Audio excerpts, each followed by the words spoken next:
অনন্যা, আমি অভিনব, উনি যা বলেছেন তাই করো এবং চলে যাও। না অনন্যা, আমার একটা জরুরি কাজ আছে, আমি ফিরে এসে এটা করব। অভিনব বাড়ি ছেড়ে দ্রুত বেরিয়ে পড়ল। শর্মিলার ক্রোধ বেড়ে গেল। ওকে ফিরে আসতে দাও। এই কুকুরটার একটা জায়গা আছে। যদি আমি এই ভিখারি কুকুরটাকে ঘর থেকে না তুলে ফেলি,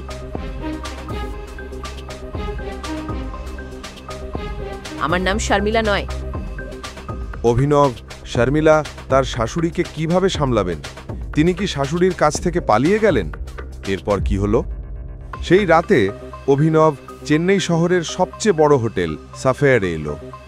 হেই নিচু মানের, থামো। ঠিকানা বদলাতে এসেছো কি? কে তোমাকে ঢুকতে দিল? বেরিয়ে যাও। আগে ধৈর্য ধরে আমার কথা শুনুন। আমি একরম স্যারের সাথে দেখা করতে এসেছি, অনুগ্রহ করে আমাকে ঢুকতে দিন।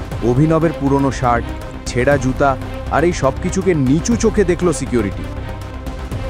তুমি আকরাম স্যারের সাথে দেখা করতে এসেছো? তুমি তো বাথরুম ধোয়ার যোগ্যও নও। তোমাকে দেখলেই বোঝা যায়। বেরিয়ে যাও।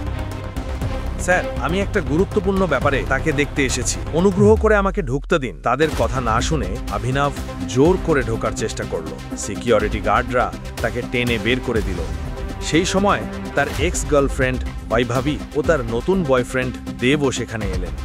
সিকিউরিটি, তোমরা তো শুধু তার মতো ভিক্ষুকদেরই খাবার দাও, তাই না?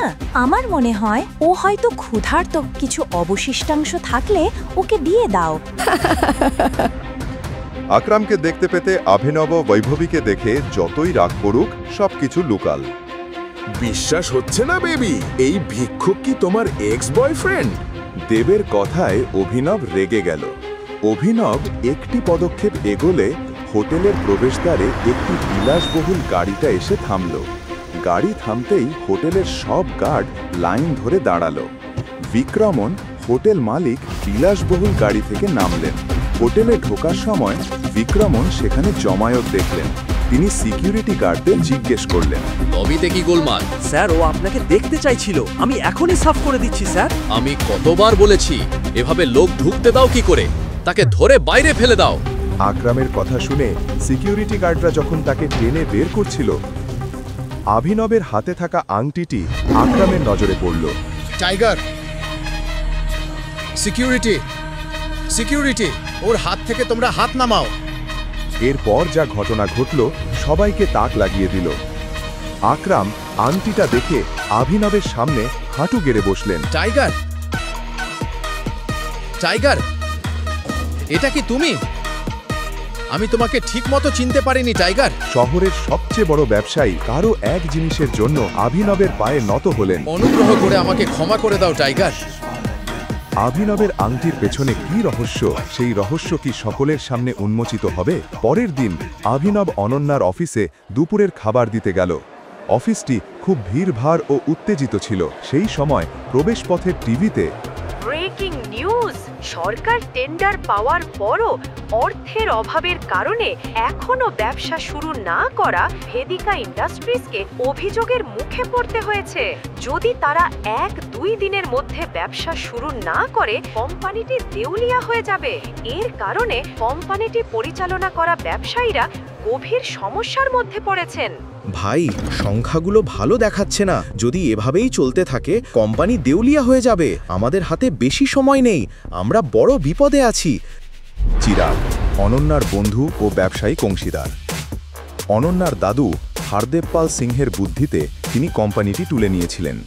এরপর বন্ধু চিরাগ অংশীদার হিসেবে এসেছিলেন এবং তিনি অনন্যাকে জীবনসঙ্গী হিসেবে চেয়েছিলেন। কিন্তু তার আগে কোনো অজানা কারণে অনন্যাকে এই গরিব ডেলিভারি বয় অভিনবের সাথে হারদেবপাল সিং বিয়ে করে দেন। অনন্যা অনেক কষ্টে আছেন।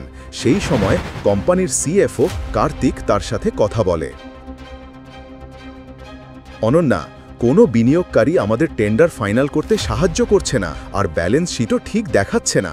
যদি এভাবেই চলে কেউ আমাদের কোম্পানিকে দেউলিয়া হওয়া থেকে আটকে পারবে না। কার্তিক, শুধু আমি জানি আমার দাদু এই কোম্পানি তৈরি করতে কতটা পরিশ্রম করেছেন। সেটা 1 মিনিটে কিভাবে ঘটে? তুমি কি কোম্পানিটা এভাবে ছেড়ে যেতে পারো?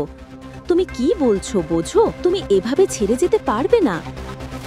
কেউ তো দয়া করে কিছু করো। অনন্যা, তোমার দাদা একবার আমাকে পুরনো এক শক্তিশালী সহযোগীর সাথে যোগাযোগ করিয়ে দিয়েছিলেন। আমি কি তাদেরকে বিনিয়োগ করার জন্য বলি? এখনই পকেট এফএম অ্যাপটি ডাউনলোড করুন, লিঙ্কটি রয়েছে বর্ণনায়।